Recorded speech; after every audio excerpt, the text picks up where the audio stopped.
Tonight on the show, why the UAE is becoming the Middle East gaming hub. Fire safety advice that could save your life. And Roman prepares ballantine of chicken morel and a wild mushroom risotto. It is your Sunday serving of Studio One. Can't wait. Live from Dubai.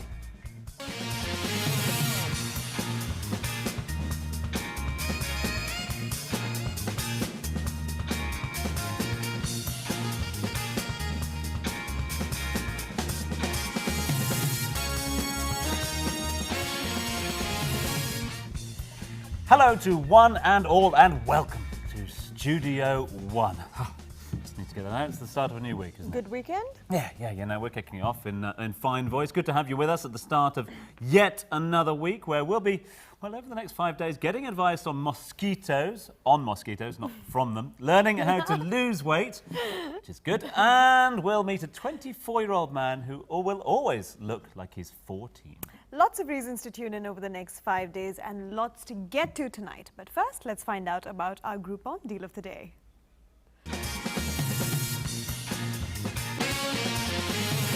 Tonight's Groupon deal of the day is a 1-hour professional portrait photo shoot plus CD of the images from the Nurpix photo studio.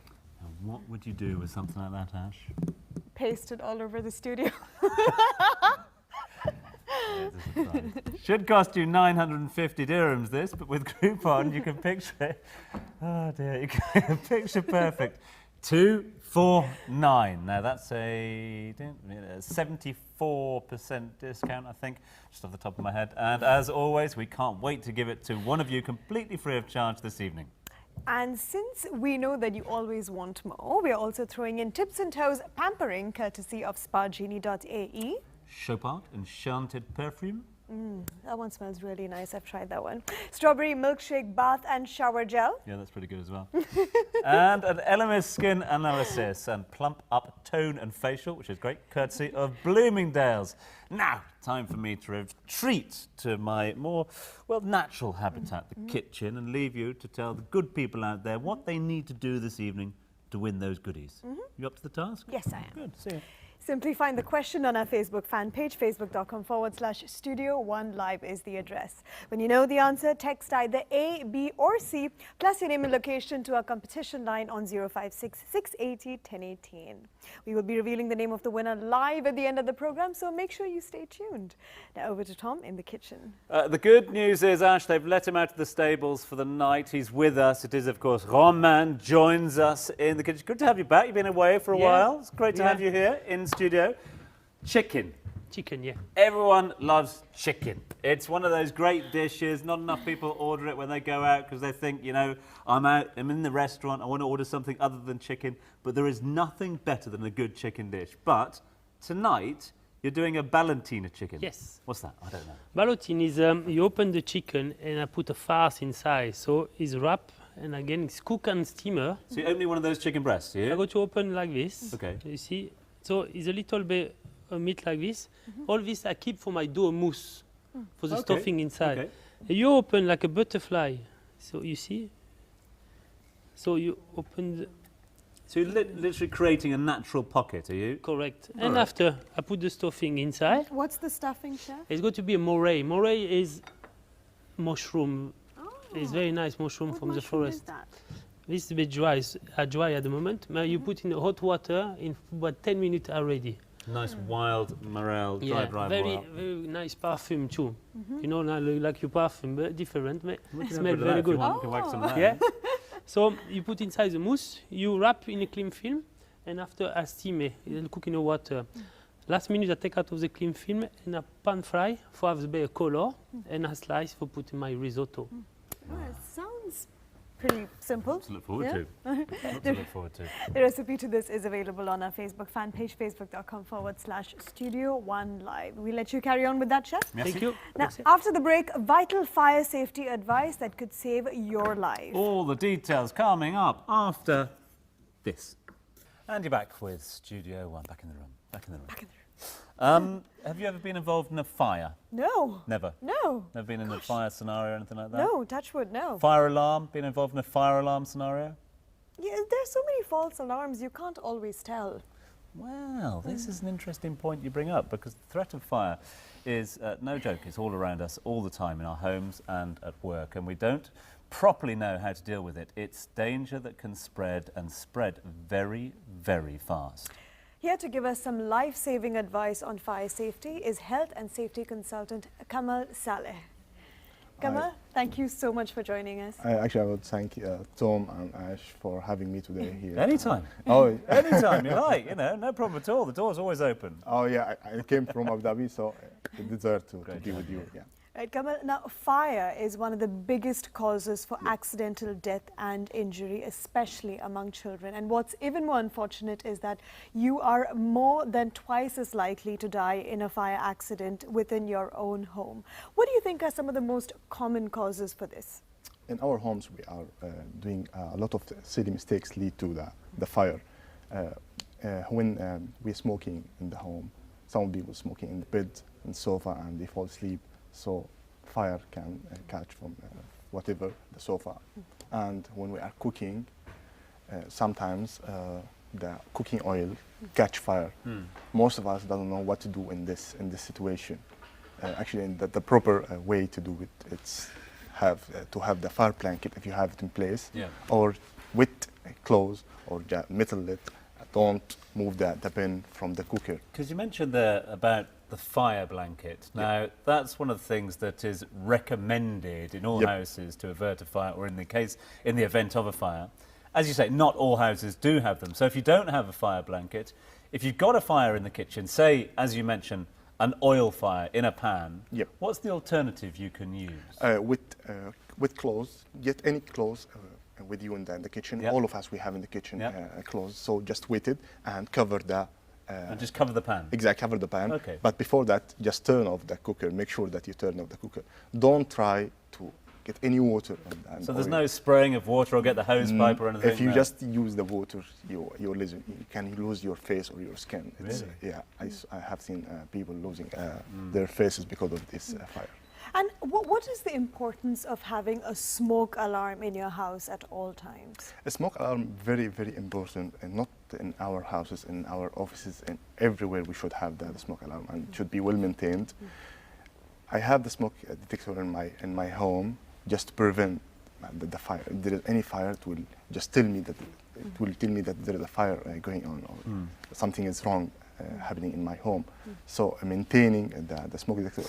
Very, very important. That's an interesting point you bring up, because a lot of new houses, new apartments will have smoke alarms in them, but the maintenance of them, how often should we be checking these smoke alarms? Actually, the supplier should check the smoke detector and the fire extinguisher. Oh, really? Okay. Exactly, like monthly, and every 6 months, and for fire extinguisher, every 1 year, need to send for refill. So if they're not checking them, then you're within your rights to contact the supplier and make sure they do come Exactly. If I'm the landlord, I can contact the supplier. And besides the smoke alarm, what about the importance of learning how to use some of the other fire emergency equipments like extinguishers, fire blankets, sprinklers? Sprinklers, you can. It's automatic system. No one. It's when the fire alarm set off, the sprinkler system will just work. We are not interacting with this one. We can use the fire blanket or the fire extinguisher. Fire extinguisher, very, very easy. Just in 3 or 4 minutes, you can teach someone how to use a fire extinguisher. The most important thing to know what is the difference between the fire extinguisher, because we have many types of fire extinguisher, as we have many types of fires. It's interesting, though, that you mentioned earlier, how to use a fire extinguisher is one way, but it's when to use it as well, because as you mentioned, in the case of an oil fire or a pan fire, you don't want to be using an extinguisher. No, I would be using the fire blanket, or as I told you, the wick. Or the alternative. Exactly.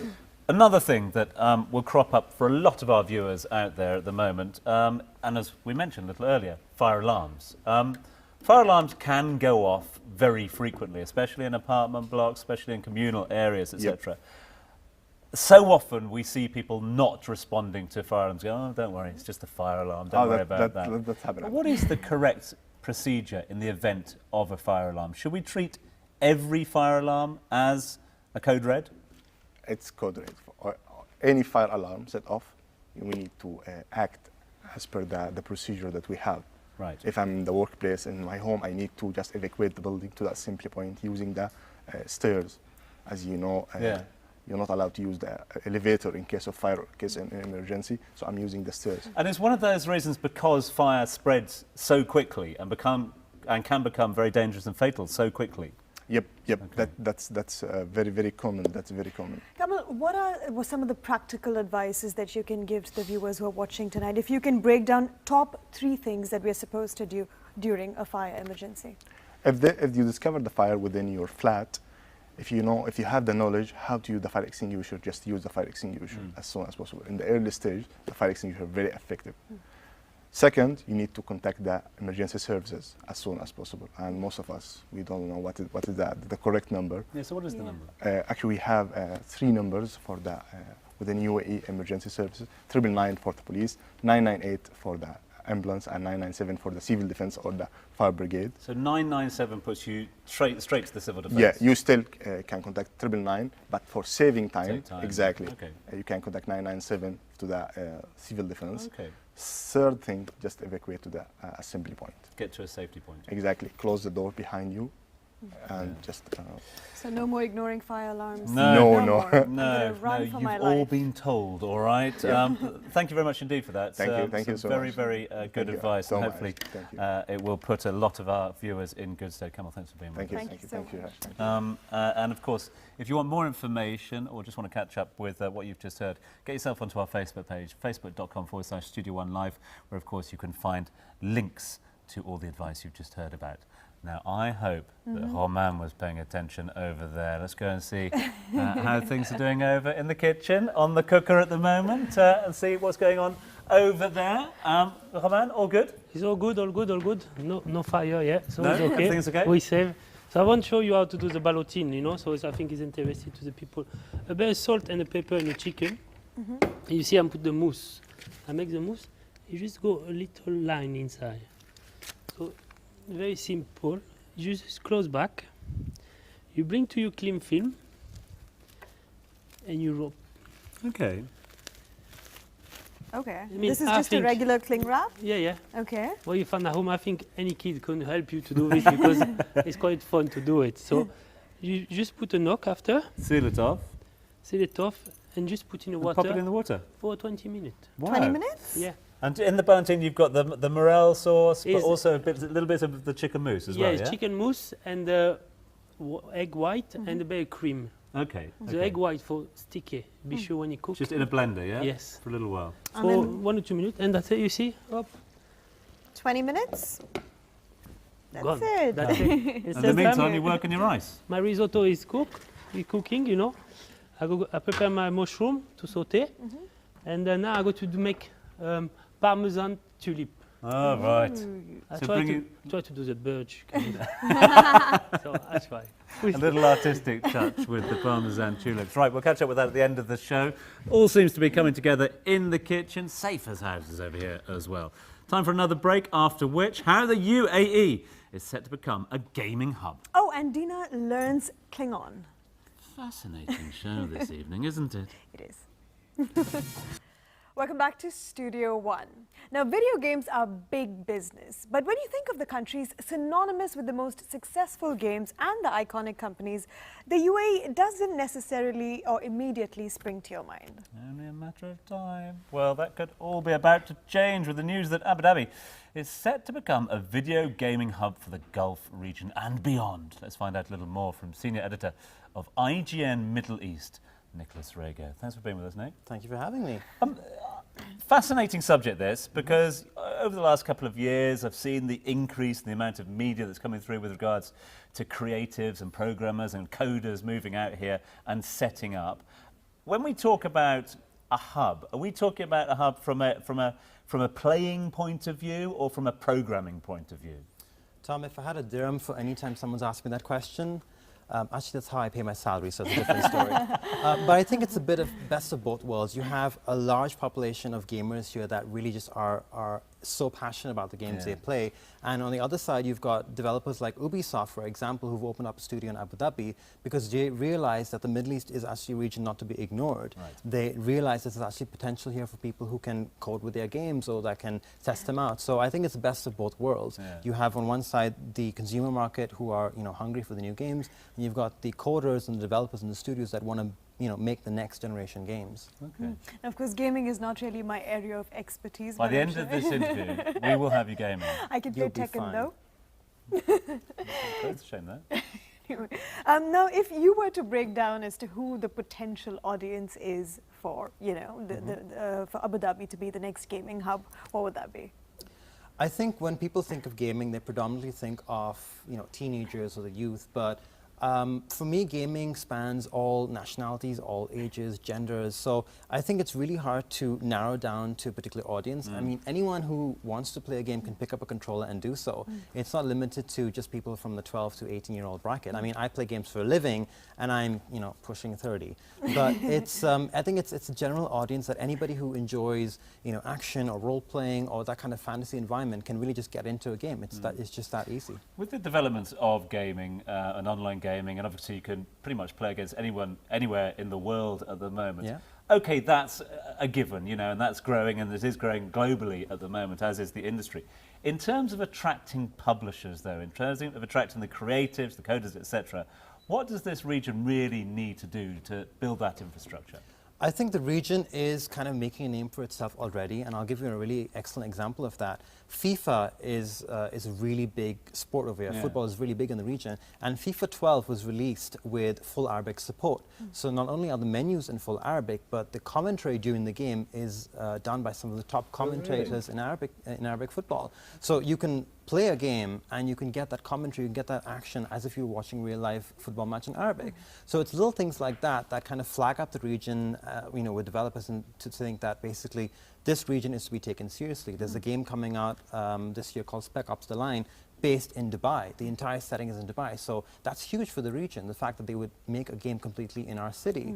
So I think the steps are there. We're getting there slowly but surely. And I think in maybe 5 to 10 years, people will look at the Middle East region and say, okay, that was a really good investment. That was a good move on our part to get some of our, our thinkers over there to look at the next game based in Dubai. You mentioned those thinkers, though, Nick, and it's interesting because, there are parts of the world that have already established themselves as gaming hubs, if you like, Kyoto, California, London, Los Angeles. What steps also need to be put in place to attract that talent? Because obviously it must be quite a small pool of talent globally at the moment. Obviously it's growing. Correct. But in order to bring that talent here, what do the people need to do here?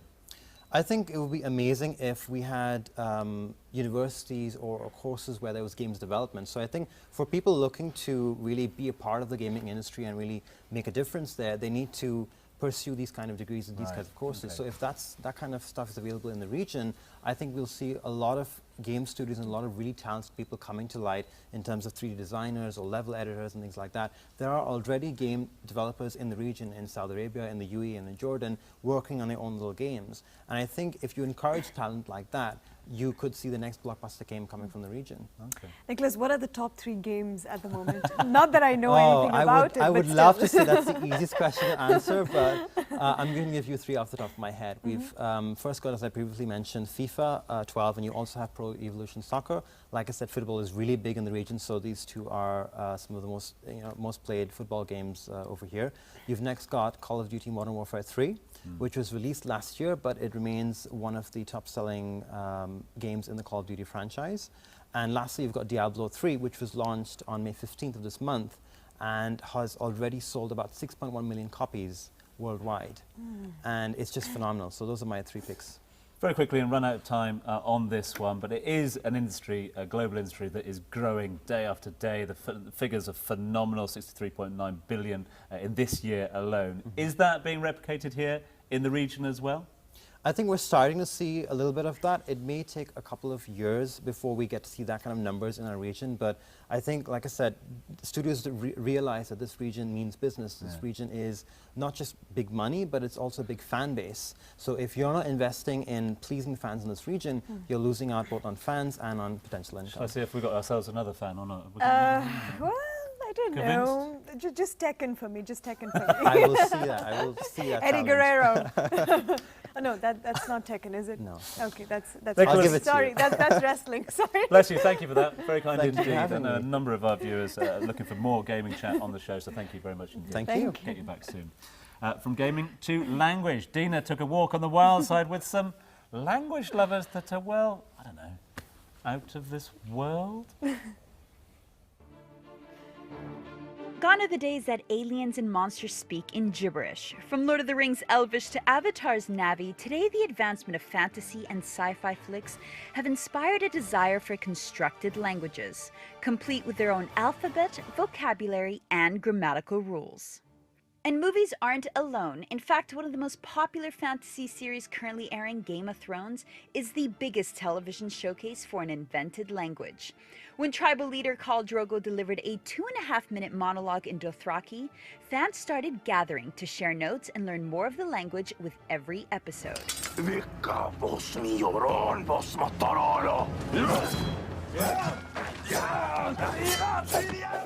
You had to learn a whole new language for this role, is it Dothraki? Yeah. How was that? Learning and having to speak in a whole new language. Very hard because I'm really horrible and I don't know any other languages.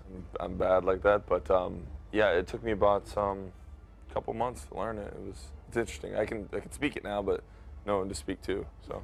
But even as Dothraki, Elvish, and Na'vi continue to gain followers, there remains one man-made language they simply can't compete with. The one that started it all, Star Trek's Klingon. With hundreds of thousands of copies sold of its dictionary, book of sayings, and even a cultural guide, Klingon continues to be developed by entire communities of fans across the globe. So much so, it's even made its way here to the UAE's largest institute, Eton, where a surprising number of Trekkies have flocked to learn the language. But I can't help but wonder, what exactly can one do with Klingon?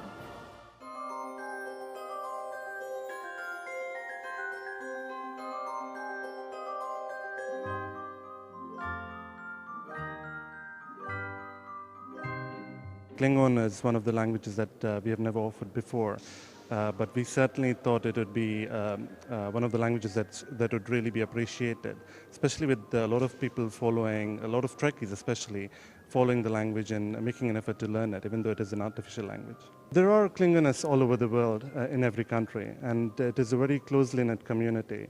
Like any other language, it also comes with its own culture. So what initially made you want to speak Klingon? I'm a fan of Star Trek, and it's a way to be close to my favorite movie. I think it's something different, and it's now offered to all people to learn it, and I really like Star Trek movie. So what's your favorite saying in Klingon? Kapla! So what are you going to do with Klingon once you learn how to speak it quite fluently?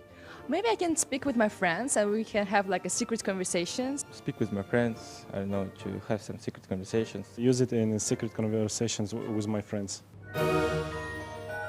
As fascinating as this all is, I can't say Klingon is next on my languages to learn. But what I can say for certain is, not yet, wahol.